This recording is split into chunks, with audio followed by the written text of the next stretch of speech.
Welcome in to Duval Daily presented by GenJag.com. I'm Jordan DeLugo. Thanks for tuning in. We had OTAs yesterday. Nothing too revealing there. It was OTA practice number 7.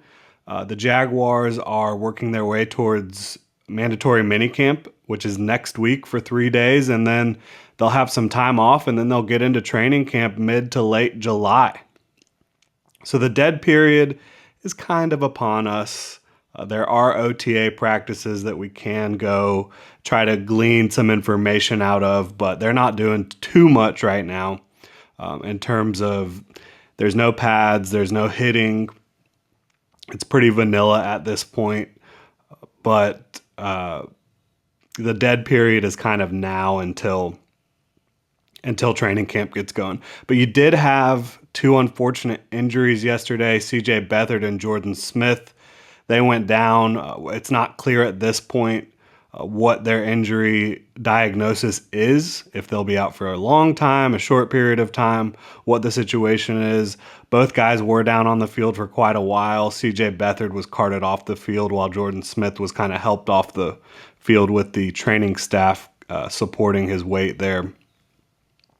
So you obviously hope for the best for those two guys. But today, as it is kind of the dead period, we're looking at the Jaguars' potential starting lineups on both sides of the ball and special teams.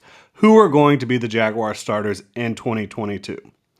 Now, technically, there are 11 starters on both sides of the football, offense, defense. But in the modern game, in Doug Peterson's system on offense and Mike Caldwell's system on defense, I think you're going to see a lot of different packages and personnel groupings. So I think there's going to be more like 12 starters on offense, which would be guys that are getting, 60+% of the reps.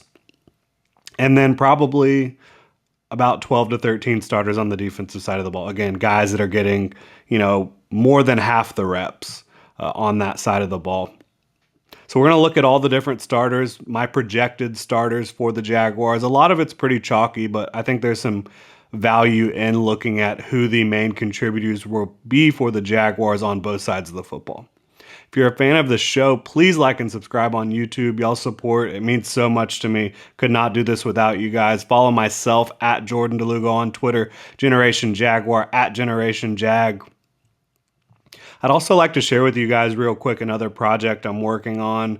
Over on the Relevant app, I've got a brand new live show called DeLugo on Duval, Mondays and Wednesdays at 2 p.m. Eastern. The show is exclusively available on the Relevant app and the Jaguars Fanatics vibe. I'll include a link to the Relevant app below, but if y'all want to check that out, that would help me out a lot too. And it's going to be a similar sort of deal to what we're doing here. It's going to be live streamed, so we'll be able to interact with each other, kind of discuss what's going on with the Jaguars and just have a good time. So again, that's Mondays and Wednesdays at 2 p.m. Eastern time on the Relevant app. Without further ado, let's just jump into the offensive side of the ball here. We all know who's starting at quarterback. Trevor Lawrence, of course, first overall pick in 2021. Had a up and down rookie year, wasn't really supported by the coaching staff or by the talent around him. A lot of injuries on the offensive side of the ball. You lost Travis Etienne, DJ Chark early in 2021, and you had some disappointing performances elsewhere. It didn't go as well as Trevor Lawrence would have liked, as well as Jaguars fans would have liked for him in 2021. But you've got Doug Peterson, brand new head coach, who knows how to work with quarterbacks. He's proven that throughout his coaching career. He's a former quarterback himself. Got a lot of other former quarterbacks on the staff. Trevor Lawrence is in store for a jump in year 2, in my opinion. I think it's pretty clear based on the talent, based on the coaching situation, based on the talent around him. So he's going to be your starting quarterback without question. Running back. This is interesting, right? Because Travis Etienne missed all of 2021 with the Liz Frank injury, but he is back. He is healthy. He is fully participating in practice right now, looking really good, really athletic, explosive. He looks like the guy you saw at Clemson. I think he's going to be the primary back for the Jaguars, if no other reason than James Robinson is not healthy yet. And ETN, he brings more of that speed element while still having the ability to churn out tough yardage. He's 5'10", 215 pounds. He's got a nice arsenal of moves in the open field, but he can also run with some power behind him and be the number one back. And I think that's what he's going to be even once James Robinson comes back, because ETN is so much more explosive than Robinson. I think he just fits better in a wide zone rushing attack. But both guys will get the ball a lot once Robinson is healthy, which he started running last week. Where is he at? I'm not sure. We'll see. Christian Kirk, Marvin Jones, Zay Jones, those are your starting wide receivers, okay? Those are your top three guys. Christian Kirk is going to move around a lot. Marvin Jones and Zay Jones are both guys that they can move around as well, but more of the big-bodied outside receivers that you're looking for. I think those are going to be easily the top three snap getters at the receiver position. Tight end, I think Evan Ingram's the starting tight end. The Jaguars brought him in. They're paying him $9 million. Incredibly talented, has struggled to kind of find consistency in New York throughout his career, hasn't had the best quarterback play, maybe not the best offensive schemes to utilize his skill set, and of course he's been a little inconsistent himself, but I do believe he'll be the starter because he brings an unparalleled skill set with the athleticism, with the ability to go up and get the football. Offensive line, I think it's going to be Cam Robinson, left tackle, Ben Bartch, left guard, Tyler Shatley, center, Brandon Scherf, right guard, Walker Little, right tackle, which of course means Jawan Taylor not in the starting lineup. I believe the Jaguars, based on what I've seen so far, are grooming Jawan Taylor to be the swing tackle. I've seen him practice on both sides of the line of scrimmage. And when I say both sides, I mean the left and right side, not offense and defense, as my guy Jeremy Markowski likes to joke about Jawan Taylor playing on the defensive side of the ball. So that is your main group of starters. But I think it's also important to look at who's on the border between starting, like who are guys that are going to be close to receiving starting reps or the starting amount of reps, and then who's also going to receive plenty of playing time but won't be considered a starter. On the border, I think you could say Dan Arnold. I think he'll play a lot and he'll get a lot of targets. I think him and Evan Ingram will be on the field plenty together. You've seen that Doug Peterson likes to use multiple tight end sets. I think both guys can get the job done. And then Luke Fortner, I believe at some point, whether it's because of injury or poor play, he's going to get in the game at one of the interior offensive line spots, whether that's left guard for Ben Bartch, center for Tyler Shatley, right guard for Brandon Scherf. Obviously, Scherf's not coming off the field unless he's injured, but he has been injured a lot throughout his career. I think at some point Luke Fortner will enter the starting lineup, the third-round pick who played center for Kentucky Wildcats. He's a really talented guy. I had him as a second-round talent. The Jaguars got him at the top of round 3. So I think when you look at him, once he gets in the starting lineup, I don't think he's going to lose that spot. I know Brandon Scherf is locked in at right guard. Luke Fortner is not taking his job. But once Luke Fortner does get in the starting lineup, even if it is at right guard, I don't think you're going to see him relinquish a spot in the starting lineup. Like after he gets in there, I think he's going to play well, and then he's going to either force Tyler Shatley or Ben Bartch out at some point, would be my prediction. Now, if Scherf stays healthy and Shatley and Bartch both play well, you could be looking at Luke Fortner not getting in to the starting lineup until 2023. And then the plenty of playing time guys, they're offensive weapons. I think Laviska is going to be on the field a lot. I think Jamal Agnew is going to be on the field a lot. And also James Robinson, of course, who you might even consider Etienne and Robinson 1A and 1B instead of 1 and 2 in the running backfield there. Looking at the defensive side of the ball, this is even more tricky in my opinion than the offensive side of the ball, because I think there will be heavy rotations up front with that defensive line. But I believe Foley Fatukasi, the Jaguars brought him in here to be a starter without question. He's a big nose tackle type who really plays the run well and has a little bit of juice against the pass. Malcolm Brown, I know he was disappointing for the Jaguars in his first season in Duval, but this is a guy that had never had a poor season until he got coached by Urban Meyer and the Jacksonville Jaguars in 2021. He's only 28. I think he's still got some good football in front of him. I think you can look at him as probably another starter in terms of how many reps he's going to get. He's going to be a run stuffer. And then Roy Robertson Harris is another defensive lineman. He's more of the interior penetrator type in a base 3-4, which is what the Jaguars will run. And again, that's base. They're going to be in and out of base a ton. I mean, they're probably going to run nickel more than base. And they're going to have a lot of odd fronts, even fronts, a lot of stuff that is designed to confuse offenses. But I think Roy Robertson Harris, he can play in the base 3-4, he can play defensive end. In nickel, he can play defensive tackle, 3 tech. He's going to be an interior penetrator who's also strong against the run. I think he really came on towards the end of 2021. Trevor Lawrence actually talked about that yesterday. Roy Robertson Harris was all over the field for the Jaguars yesterday, really creating a lot of havoc in the backfield.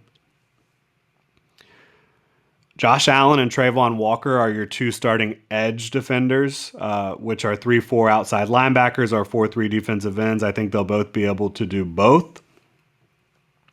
There's no question about that. Those are your two big starters there. At linebacker, again, off-ball linebacker, inside linebacker, and the 3-4 base.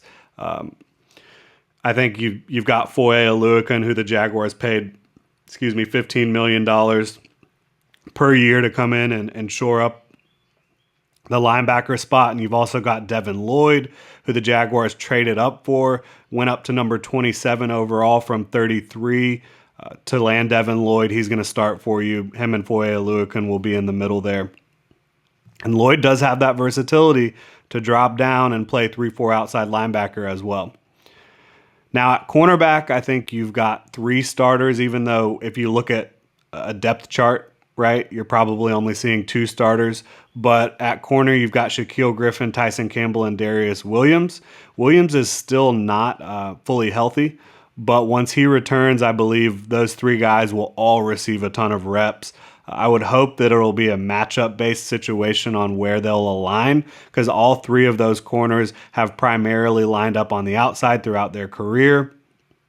Who's going to line up in the nickel, which the Jaguars defense will be in nickel more than anything else. That's just the way of the world in the modern NFL. The high volume passing attacks, you're going to have 3 corners on the field more often than not. Which guy is going to line up on the inside? Who's going to line up outside? I think it should be matchup and situational based. Safety. This is a hot button topic for a lot of people. No, I don't believe Andrew Wingard will be in the starting lineup for another year. You're looking at Andre Cisco at free safety, Rayshon Jenkins at strong safety. I think it's pretty clear at this point that that's the direction the Jaguars are going in. Andre Cisco was the 3rd-round pick coming off the ACL that he suffered in his final year at Syracuse, came into Jacksonville, and really probably should have been a starter from day one.